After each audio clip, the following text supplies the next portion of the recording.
ಈ ಒಂದು ಬುಲೆಟ್ ಗಾಡಿಯನ್ನ ಅದರ ಮಾಲೀಕರಾಗಿರ್ತಕ್ಕಂಥ ನಾಗನಗೌಡ ಅಂತಕ್ಕಂಥವರು ದಿನಾಂಕ 1/4/2025 ಅಪ್ರಾಪ್ತ ವಯಸ್ಸಿನ ಬಾಲಕರಿಗೆ ಚಾಲನೆ ಮಾಡಲು ದಾವಣಗೆರೆ ನಗರದಲ್ಲಿ ಕೊಟ್ಟಿದ್ದರಿಂದ ಅದನ್ನು ನಾವು ಪತ್ತೆ ಹಚ್ಚಿ ಈ ದಿನ ಮಾನ್ಯ ದಾವಣಗೆರೆಯ ಜೆಎಂಎಫ್ಸಿ ನ್ಯಾಯಾಲಯಕ್ಕೆ ಕಳಿಸಿದ್ದರಿಂದ ಆ ಪ್ರಕರಣ ಈ ದಿನ ಇತ್ಯರ್ಥವಾಗಿದ್ದು, ಸದರಿ ಪ್ರಕರಣದಲ್ಲಿ ಅಪ್ರಾಪ್ತ ವಯಸ್ಸಿನ ಬಾಲಕರು ವಾಹನವನ್ನು ಚಲಾಯಿಸಿದ್ದಕ್ಕೆ ಅದರ ಮಾಲೀಕರಾದ ಅಂದರೆ ಈ ಬುಲೆಟಿನ ಮಾಲೀಕರಾಗಿರ್ತಕ್ಕಂಥ ನಾಗನಗೌಡರವರಿಗೆ 30,000 ರೂಪಾಯಿ ದಂಡವನ್ನು ಮಾನ್ಯ ನ್ಯಾಯಾಲಯ ವಿಧಿಸಿರುತ್ತದೆ.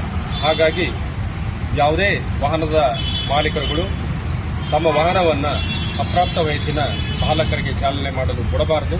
ಯಾಕೆಂದರೆ ಅಪ್ರಾಪ್ತ ಬಾಲಕರಿಗೆ ಚಾಲನೆ ಮಾಡಿಕೊಟ್ಟಲ್ಲಿ ಅದು ಅಪಘಾತಕ್ಕೆ ಈಡಾಗುವಂತಹ ಸಾಧ್ಯತೆ ಇರುತ್ತದೆ. ಹೀಗಾಗಿ ಅಪ್ರಾಪ್ತ ಬಾಲಕರಿಗೆ ವಾಹನವನ್ನು ನೀಡದೆ ಅಪಘಾತಗಳನ್ನು ತಡೆಗಟ್ಟಿ ಅಂತಂದು ಹೇಳಿ ಈ ಮೂಲಕ ನಾವು ಸಮಾಜಕ್ಕೆ ಮನವಿಯನ್ನು ಮಾಡ್ತೀವಿ.